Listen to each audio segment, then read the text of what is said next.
ಹುಬ್ಬಳ್ಳಿಯಲ್ಲಿ ರಾಮ ಜನ್ಮಭೂಮಿ ಹೋರಾಟಗಾರರ ಬಂಧನ ವಿಚಾರವಾಗಿ ಈಗ ಸರ್ಕಾರದ ವಿರುದ್ಧ ಸಾಲು ಪ್ರತಿಭಟನೆಗೆ ಬಿಜೆಪಿ ನಿರ್ಧಾರ ಮಾಡಿದೆ. ಅದರಲ್ಲೂ ಹುಬ್ಬಳ್ಳಿಯಲ್ಲಿ ರಾಮ ಜನ್ಮಭೂಮಿ ಹೋರಾಟಗಾರನ ಬಂಧನ ಎಂದೇ ಅದು ಈಗ ತೀವ್ರ ಸ್ವರೂಪವನ್ನು ಪಡೆದುಕೊಂಡಿದ್ದು ರಾಜಕೀಯವಾಗಿ ಹೊಸ ತಿರುವನ್ನು ಪಡ್ಕೊಳ್ತಾ ಇದೆ. ಅತ್ತ ಬಿಜೆಪಿ ಇದನ್ನು ಅಸ್ತ್ರವಾಗಿ ಬಳಸಿಕೊಂಡು ಸರ್ಕಾರದ ವಿರುದ್ಧ ಹರಿಯಾಯ್ತಾ ಇದೆ. ಸರ್ಕಾರ ಹಿಂದೂ ವಿರೋಧಿ ಎಂದು ಬಿಂಬಿಸೋದಕ್ಕೆ ಬಿಜೆಪಿ ಪ್ಲಾನ್ ಮಾಡಿದೆ. ಇದೆಲ್ಲವನ್ನು ಕೂಡ ಗಮನಿಸ್ತಾ ಇದ್ರೆ ಬೆಂಗಳೂರಿನಲ್ಲಿ ಸೇರಿದಂತೆ ಇನ್ಫ್ಯಾಕ್ಟ್ ರಾಜ್ಯಾದ್ಯಂತ ಪ್ರೊಟೆಸ್ಟ್ ಮಾಡೋದಕ್ಕೆ ಬಿಜೆಪಿ ನಿರ್ಧಾರವನ್ನು ಮಾಡಿದೆ. ಹುಬ್ಬಳ್ಳಿಯಲ್ಲಿ ಬೃಹತ್ ಪ್ರತಿಭಟನೆಯನ್ನು ಆಯೋಜನೆ ಮಾಡಿರುವಂತಹ ಬಿಜೆಪಿ ಈಗ ರಾಜ್ಯದ ಎಲ್ಲೆಡೆಯಲ್ಲೂ ಕೂಡ ದೊಡ್ಡ ಹೋರಾಟ ಮಾಡಿ ಎನ್ನುವಂಥ ಸಂದೇಶವನ್ನು ಕಾರ್ಯಕರ್ತರಿಗೆ ನೀಡಿದೆ. ವಿಪಕ್ಷ ನಾಯಕ ಆರ್ ಅಶೋಕ್ ಅವರ ನೇತೃತ್ವದಲ್ಲಿ ಪ್ರತಿಭಟನೆ ಹುಬ್ಬಳ್ಳಿಯಲ್ಲಾಗುತ್ತೆ. ಕೆಲವೇ ಕ್ಷಣಗಳಲ್ಲಿ ಆರಂಭವಾಗಲಿರುವಂತಹ ಪ್ರತಿಭಟನೆ. ಈ ಪ್ರತಿಭಟನೆಯಲ್ಲಿ ಬಿಜೆಪಿಯ ಸ್ಥಳೀಯ ಮುಖಂಡರು, ಕಾರ್ಯಕರ್ತರು, ನಾಯಕರು ಎಲ್ಲರೂ ಕೂಡ ಭಾಗಿಯಾಗ್ತಾ ಇದ್ದಾರೆ. ಇನ್ನು ಬೆಂಗಳೂರಿನಲ್ಲಿ ರಾಜ್ಯಾಧ್ಯಕ್ಷ ವಿಜಯೇಂದ್ರ ಅವರ ನೇತೃತ್ವದಲ್ಲಿ ಒಂದು ಪ್ರೊಟೆಸ್ಟ್ ಆಗುತ್ತೆ. ಫ್ರೀಡಂ ಪಾರ್ಕ್ನಲ್ಲಿ ನಡೆದಿರುವಂತಹ ಬೃಹತ್ ಪ್ರತಿಭಟನೆಗೆ ಸಂಬಂಧಪಟ್ಟಂತೆ ಈಗಾಗಲೇ ಬಿಜೆಪಿ ನಾಯಕರು ಕೂಡ ತೀವ್ರವಾಗಿ ಇದನ್ನು ಮುಂದಿಟ್ಕೊಂಡು ಹೋರಾಟ ಮಾಡೋದಕ್ಕೆ ಮುಂದಾಗ್ತಾ ಇದ್ದಾರೆ. ಅತ್ತ ನೋಡ್ತಾ ಇದ್ದೀರಿ ಬೆಂಗಳೂರಿನ ಫ್ರೀಡಂ ಪಾರ್ಕ್ನಿಂದ ಬರ್ತಾ ಇರುವಂತಹ ದೃಶ್ಯ. ಈಗಾಗಲೇ ಮೈಸೂರಿನಲ್ಲೂ ಕೂಡ ಅನೇಕರು ಪ್ರತಿಭಟನೆ ಮಾಡಿದ್ದಾರೆ. ಇನ್ನು ಶಿವಮೊಗ್ಗದಲ್ಲೂ ಕೂಡ ಪ್ರತಿಭಟನೆ ಆಗ್ತಾ ಇದೆ. ವಿವಿಧ ಭಾಗದಲ್ಲಿ ರಾಮಚಂದ್ರನ್ ಹಸು ಸಾಕಣೆ ಮಾಡಿ ಕೇವಲ 10 ಹಸುಗಳಿಂದ 18 ಲಕ್ಷ ಗಳಿಸ್ತಿದ್ದಾರೆ. ನೀವು ಕೂಡ ಅವರಿಂದ ಕಲಿಬೇಕಾ? ಅವ್ರ ಜೊತೆ ವಿಡಿಯೋ ಕಾಲ್ನಲ್ಲಿ ಮಾತಾಡಬೇಕಾ? ಈಗಲೇ ಫ್ರೀಡಂ ಆಪ್ ಡೌನ್ಲೋಡ್ ಮಾಡಿ. ಪ್ರತಿಭಟನೆಯನ್ನು ಮಾಡಲಾಗ್ತದೆ. ತೀವ್ರವಾದಂತಹ ಸ್ವರೂಪದಲ್ಲಿ ಒಂದು ಪ್ರತಿಭಟನೆಯನ್ನ ಕೈಗೊಳ್ಳೋದಕ್ಕೆ ಬಿಜೆಪಿ ನಿರ್ಧಾರ ಮಾಡಿದೆ.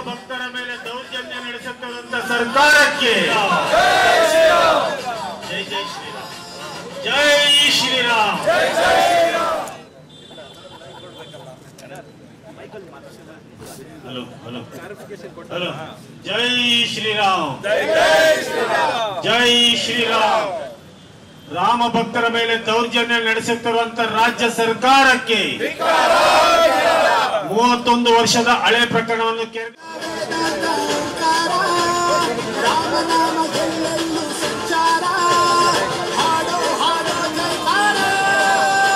ರಾಮ ಭಕ್ತರ ಮೇಲೆ ಹಲ್ಲೆ ಮಾಡುತ್ತಿರುವಂತಹ ರಾಜ್ಯ ಸರ್ಕಾರಕ್ಕೆ ಇದು ನಮಗೆ ಫ್ರೀಡಂ ಪಾರ್ಕ್ನಲ್ಲಿ ಕಂಡುಬಂತಹ ದೃಶ್ಯನು. ರಾಮ ಮಂದಿರ ಉದ್ಘಾಟನೆ ಆಗೋದಕ್ಕೆ ಕೆಲವೇ ದಿನ ಇದೆ. ಸರ್ಕಾರ ರಾಮ ಭಕ್ತರನ್ನ ಬೆದರಿಸುವ ಕೆಲಸ ಮಾಡ್ತಾ ಇದೆ. ದಾವಣಗೆರೆಯಲ್ಲಿ ವಿಪಕ್ಷ ನಾಯಕ ಆರ್ ಅಶೋಕ್ ವಾಗ್ದಾಳಿ.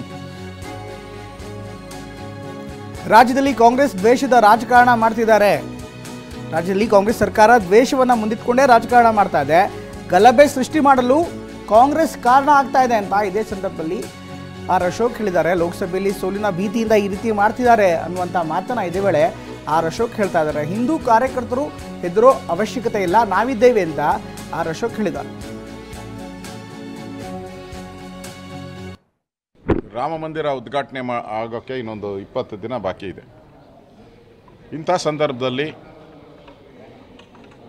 ಒಂದು ರೀತಿ ರಾಮ ಭಕ್ತರನ್ನು, ಕರಸೇವಕರನ್ನು ಬೆದರಿಸುವ ತಂತ್ರಗಾರಿಕೆಗೆ ಕಾಂಗ್ರೆಸ್ ಬಂದಿರುವಂಥದ್ದು ದುರಾದೃಷ್ಟಕರ. ಒಂದು ರೀತಿ ಸೇಡಿನ ರಾಜಕಾರಣಕ್ಕೆ ಕಾಂಗ್ರೆಸ್ ಇಳಿದಿರುವಂಥದ್ದು. ಆ ನಾಯಕತ್ವ ಲೋಕಸಭಾ ಚುನಾವಣೆಯಲ್ಲಿ ಸೋಲನ್ನು ಒಪ್ಕೊಂಬಿಟ್ಟಿದ್ದೀರಿ ಅನ್ನೋ ದೃಷ್ಟಿಯಿಂದ ಈ ಥರದ ದ್ವೇಷದ ರಾಜಕಾರಣ ಮಾಡ್ತಾರೆ. ಯಾರಾದರೂ ಯುದ್ಧದಲ್ಲಿ ಗೆಲ್ತಾರೆ ಅಂದರೆ ಅವರು ಈ ಥರ ದ್ವೇಷದ ರಾಜಕಾರಣ ಮಾಡಲ್ಲ. ಸೋಲಿನ ಭೀತಿಯಿಂದ ಈಗ ಬರ್ತಾ ಇರೋ ಎಲ್ಲ ಸರ್ವೇನಲ್ಲೂ ಕೂಡ ನರೇಂದ್ರ ಮೋದಿ ಮತ್ತೊಮ್ಮೆ 3ನೇ ಬಾರಿ ಪ್ರಧಾನಮಂತ್ರಿ ಆಗ್ತಾರೆ ಅನ್ನೋ ಒಂದು ಮಾತುಗಳು ಏನು ಬರ್ತಾ ಇದೆ, ಅವರ INDA ಛಿದ್ರ ಆಗುವಂಥ ಸಮಯ ಬಂದಿದೆ. ಮತ್ತು DMK, ಎಸ್ಪೆಷಲಿ DMK ಅಂತೂ ಹಿಂದೂ ವಿರೋಧಿಯ ಒಂದು ಹೇಳಿಕೆಗಳನ್ನು ನಿರಂತರವಾಗಿ ಸನಾತನ ಧರ್ಮನೇ ಬಗ್ಗೆನೇ ಮಾತಾಡಿರುವಂಥದ್ದು. ರಾಮ ಮಂದಿರ ಉದ್ಘಾಟನೆ ಆಗೋಕ್ಕೆ ಇನ್ನೊಂದು 20 ದಿನ ಬಾಕಿ ಇದೆ.